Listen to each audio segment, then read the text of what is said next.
Assalamualaikum warahmatullahi wabarakatuh. Pada video kali ini saya akan memberitahu cara agar kolom pada Excel yang dua itu bisa bergabung menjadi satu. Jadi untuk caranya untuk pertama-tama kita buat dulu untuk tabel pendataannya, karena biasanya fitur ini digunakan untuk membuat data atau merangkum data, tapi untuk yang atas satu dan untuk yang ke bawah dibuatkan cabang dua. Untuk caranya yang pertama-tama seperti kemarin, untuk tabelnya diblok dulu sesuai mana saja yang akan digunakan, lalu klik tombol jendela pada bagian atas di menu home, lalu zoom saja karena agar terlihatan lebih jelas. Untuk yang huruf 1A saya geser seperti yang kemarin karena untuk menu nomor, jadi tidak membutuhkan tabel yang terlalu besar. Lalu isi saja untuk nomor-nomornya, terserah sampai nomor berapa karena itu tergantung data yang ingin digunakan. Untuk kali ini saya gunakan sampai nomor 7 dulu. Jadi untuk pengisian masih manual, karena trik-triknya masih nanti saya berikan untuk agar pengisian bisa langsung otomatis sampai nomor berapa, tidak perlu diketikkan satu persatu lalu di enter ke bawah dan diketikkan nomor selanjutnya. Lalu untuk ke samping bisa disesuaikan saja ingin melakukan pendataan tentang apa. Untuk kali ini saya berikan contoh nama barang saja, atau kali ini digunakan untuk mendata suatu barang. Untuk tabel yang kedua saya gunakan untuk jumlah barang. Jadi untuk yang ke bawah itu jumlah barangnya ada berapa. Untuk tabel yang pertama nama barangnya itu apa. Setelah itu untuk tabelnya bisa digeser seperti yang kemarin. Jadi untuk lebarnya itu menyesuaikan banyaknya jumlah huruf yang digunakan atau yang diketik, agar semua huruf itu bisa terlihat karena tabelnya lebarnya sesuai. Ini karena tadi penempatan nomor saya lupa, jadi saya geser ke bawah, tapi malah salah trik, jadi malah nomornya yang bertambah, tidak nomornya yang bergeser. Jadi saya lanjutkan saja untuk penambahan tabel. Pertama-tama saya geser dulu, jadi pastikan untuk tanda panah itu di samping pas, jadi nomornya nanti akan bergeser ke bawah, tidak bertambah nomor. Karena terlanjur bertambah nomor, saya tambahkan lagi tabelnya karena sudah terlanjur.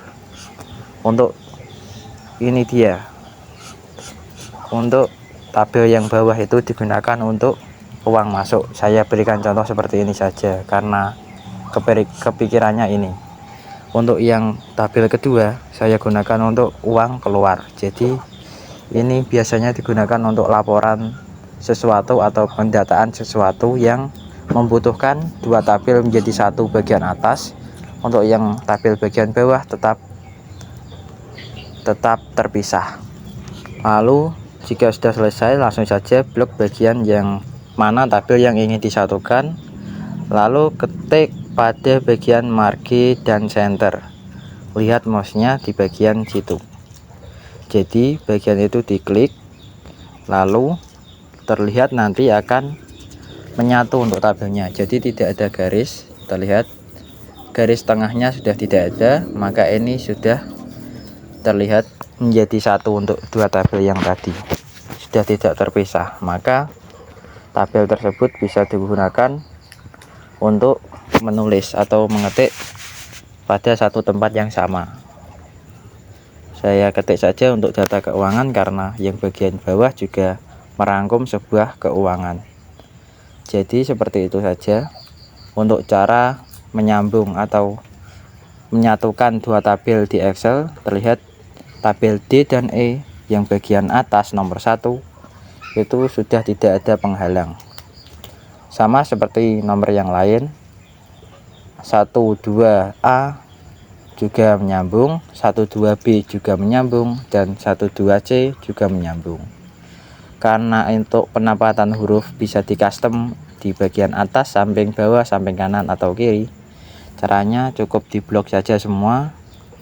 Lalu di bagian atas bisa disesuaikan untuk penempatan huruf. Ada 6 kriteria yang bisa digunakan untuk menempatkan huruf ketikannya. Yang paling atas sebelah kiri itu membuat huruf paling atas, untuk yang tengah membuat huruf di tengah, dan yang paling kanan membuat huruf paling bawah. Untuk garis-garis yang kedua, untuk bagian kiri digunakan untuk huruf bagian paling kiri, dan yang tengah digunakan untuk huruf di tengah. Untuk yang garis paling kanan membuat huruf penempatannya itu di sebelah kanan. Di sini saya contohkan untuk yang paling kiri itu membuat tulisan atau ketikan di bagian atas, dan jika yang bawah saya bagian kiri maka tulisan juga bagian kiri.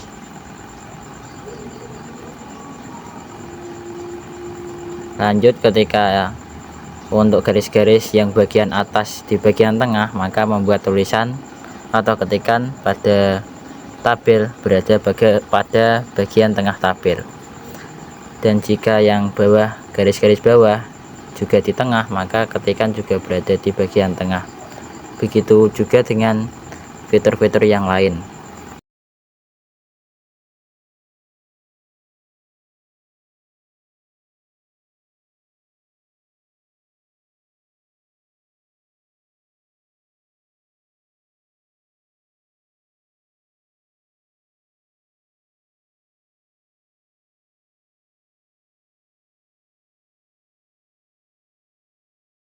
Lanjut pada praktek nomor, sama seperti tadi. Pertama-tama diblok dulu, lalu sesuaikan dengan kemauan, ingin nomor berada pada bagian depan, tengah, atau samping belakang, samping kanan. Jadi ini agar lebih jelas maka tabelnya saya lebarkan dulu agar terlihat semua fiturnya, karena jika tabelnya sempit seperti nomor 2, 3, 4, dan 5 maka tidak terlihatan untuk fitur yang bagian bawah. Jadi di sini saya coba untuk fitur yang bagian bawah agar terlihat jelas, maka nomor 3A saya lebarkan untuk nomornya agar terlihat. Untuk pergerakan nomor satunya itu berubah-ubah tergantung garis mana yang saya pilih, jadi bisa disurvei sendiri-sendiri untuk mana yang ingin disesuaikan. Ini karena lebarnya agar sama, saya blok dulu untuk bagian nomor, lalu saya sesuaikan untuk lebarnya agar nomor 3 dengan yang lain itu sama untuk lebarnya. Jadi ini saya berikan contoh seperti nama-nama barang, karena untuk pendataan nama barang seperti yang saya contohkan, jumlahnya juga saya isi, maka terlihat untuk nama speaker itu, nama barang itu, speakernya untuk hurufnya itu pada bagian depan, sedangkan untuk jumlah barang untuk nomornya itu pada bagian belakang, dan untuk uang masuk dan uang keluar itu terlihat juga berada pada bagian depan. Kondisi ini sangat memungkinkan untuk ketidaksinkronan antara di mana letaknya ketikan kita. Jadi ada yang di depan, ada yang di belakang, lalu depan, dan depan lagi. Maka fitur yang tadi itu bisa digunakan agar semua penempatan huruf itu bisa sama, entah itu di tengah, di depan, atau di bagian paling belakang, agar tidak jomplang atau tidak enak dilihat, itu bisa enak. Jadi untuk fitur ini, untuk tabelnya itu bisa diklik kiri agar untuk ketikannya itu bisa diatur untuk diletak di mana. Kalau tidak ingin ribet mengatur satu-satu, bisa seperti saya blok dulu semua untuk tabelnya agar semuanya itu tidak perlu disetting manual. Jadi semuanya bisa langsung ikut sekaligus tanpa mengeklik satu-satu pada bagian tabel. Jadi seperti ini untuk saya ketik lagi. Untuk nama sesuatunya itu bisa langsung pada bagian depan, tidak perlu saya setting lagi satu persatu karena sudah saya blok tadi untuk semua tabelnya. Jadi itulah untuk cara singkatnya agar tidak perlu mengeklik satu persatu, agar dimana letaknya bisa kita sesuaikan, kecuali emang kita ingin membedakan entah itu jumlah barangnya di belakang dan nama barangnya itu di depan, itu memerlukan manual setahu saya. Jadi tidak bisa untuk langsung diblok seperti tadi, karena untuk sistem blok itu agar semua tabel mengikuti satu settingan, yaitu entah itu di tengah semua seperti ini, entah itu di belakang semua atau di depan semua, entah itu di atas atau tengah dan bawah. Jadi satu tabel yang diblok itu akan sama seperti settingan yang disetting sebelumnya. Tapi jika memang ingin membedakan settingan atau yang tadi ada yang di depan, emang ada yang di depan, itu emang harus manual satu persatu. Saya coba semua, entah itu yang di belakang, yang di tengah, atau yang di depan. Jadi semuanya saya coba. Sekian, semoga bermanfaat. Wassalamualaikum warahmatullahi wabarakatuh.